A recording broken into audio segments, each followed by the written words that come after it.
ಶೀಘ್ರವೇ 20 ಮತ್ತು 50 ರೂಪಾಯಿಯ ಹೊಸ ನೋಟುಗಳು ಬಿಡುಗಡೆ ಆಗ್ತವೆ ಅನ್ನುವಂತ ಮಾಹಿತಿ ಲಭ್ಯ ಆಗ್ತಾ ಇರುವಂತದ್ದು. ಆ ಬಗ್ಗೆ ಈಗ ಒಂದು ಬ್ರೇಕಿಂಗ್ ನ್ಯೂಸ್ ಬರ್ತಾ ಇದೆ.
ಶೀಘ್ರವೇ 20 ಮತ್ತು 50 ರೂಪಾಯಿಯ ಹೊಸ ನೋಟುಗಳು ಬಿಡುಗಡೆ ಆಗ್ತಾವಂತೆ. ಎಲ್ ಸೀರೀಸ್ನ ಹೊಸ 20 ರೂಪಾಯಿ ನೋಟುಗಳ ಬಿಡುಗಡೆಗೆ ನಿರ್ಧಾರ ಮಾಡಲಾಗಿದೆಯಂತೆ. ಭಾರತೀಯ ರಿಸರ್ವ್ ಬ್ಯಾಂಕ್ನಿಂದ ಹೊಸ ನೋಟುಗಳ ಬಿಡುಗಡೆಗೆ ನಿರ್ಧಾರ ಮಾಡಲಾಗಿದೆ. ಎಲ್ ಸೀರೀಸ್ನ 20 ರೂಪಾಯಿಯ ಹೊಸ ನೋಟು ಬಿಡುಗಡೆಗೆ ಈಗ ಚಿಂತನೆಯನ್ನ ಮಾಡಲಾಗಿರುವಂಥದ್ದು. ಅದರಲ್ಲಿ ಊರ್ಜಿತ್ ಪಟೇಲ್ ಅವರ ಸಹಿ ಕೂಡ ಇರುತ್ತೆ ಅನ್ನುವಂಥದ್ದು.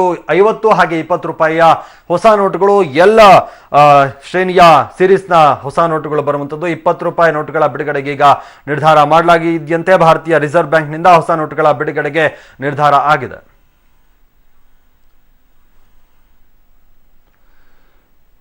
ಓಕೆ, 20 ಹಾಗೆ 50 ರೂಪಾಯಿ ಹೊಸ ನೋಟುಗಳು ಬಿಡುಗಡೆ ಆಗ್ತವೆ. ಇದೇ ವರ್ಷದ ಇಸ್ವಿ ಇರುವಂತಹ ನೋಟುಗಳು ಮುದ್ರಣವಾಗುವಂಥದ್ದು. ಎಲ್ ಸೀರೀಸ್ನ ಹೊಸ 20 ರೂಪಾಯಿ ನೋಟುಗಳ ಬಿಡುಗಡೆಗೆ ನಿರ್ಧಾರ ಮಾಡಲಾಗಿದೆ. ಅದರಲ್ಲಿ ಊರ್ಜಿತ್ ಪಟೇಲ್ ಅವರ ಸಹಿ ಕೂಡ ಇರುತ್ತೆ. ಈ ವರ್ಷ ಅವೆಲ್ಲವೂ ಕೂಡ ಬಿಡುಗಡೆ ಆಗ್ತಾವೆ. ಅಂದ್ರೆ ಇದೇ ಇಸ್ವಿಯ ನೋಟುಗಳು ಬಿಡುಗಡೆ ಆಗುವಂಥದ್ದು. ಎಲ್ ಸೀರೀಸ್ನ ನೋಟುಗಳನ್ನ ಬಿಡುಗಡೆ ಮಾಡೋದಕ್ಕೆ ಈಗ ನಿರ್ಧಾರ ಮಾಡಲಾಗಿದೆ ಅಂತ. ಮೈಸೂರಲ್ಲಿ ರೈತರು ಮತ್ತೆ ಬೀದಿಗಿಳಿದಿದ್ದಾರೆ. ಕಬಿನಿ ಜಲಾಶಯದಿಂದ ನಾಲೆಗಳಿಗೆ ನೀರು ಬಿಡುಗಡೆ ಮಾಡುವಂತೆ ಒತ್ತಾಯಿಸಿ ಸಚಿವ ಎಚ್.ಸಿ. ಮಹದೇವಪ್ಪ ಮನೆ ಮುಂದೆ ಪ್ರತಿಭಟನೆ ನಡೆಸಿದ್ದಾರೆ. ನಗರದ ವಿಜಯನಗರದಲ್ಲಿರುವ ಉಸ್ತುವಾರಿ ಸಚಿವರು ಆಗಿರುವಂತಹ ಲೋಕೋಪಯೋಗಿ ಸಚಿವ ಮಹದೇವಪ್ಪ ಮನೆಯೊಳಗೆ ನುಗ್ಗೋದಕ್ಕೆ ರೈತರು ಪ್ರಯತ್ನ ಪಡ್ತಾರೆ. ರಾಜ್ಯ ರೈತ ಸಂಘಟನೆಗಳ ಒಕ್ಕೂಟ ಮತ್ತು ರಾಜ್ಯ ಕಬ್ಬು ಬೆಳೆಗಾರರ ಸಂಘದಿಂದ ಪ್ರತಿಭಟನೆ ನಡೆಸಲಾಯಿತು. ಈ ಸಂದರ್ಭದಲ್ಲಿ ಪೊಲೀಸರು ರೈತರ ನಡುವೆ ಕೆಲ ಹೊತ್ತು ಮಾತಿನ ಚಕಮಕಿ ಕೂಡ ಅಲ್ಲಿ ನಡೆಯಿತು.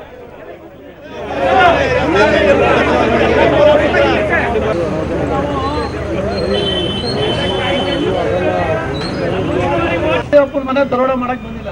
ನಾವು ಬಂದಿರೋದು ನಾವು ಓಟ್ ಕೊಟ್ಟಿರ್ತಕ್ಕಂಥ ಪ್ರತಿನಿಧಿ, ನಮ್ಮ ಜಿಲ್ಲಾ ಉಸ್ತುವಾರಿ ಸಚಿವರು ಮನೆಯಲ್ಲಿ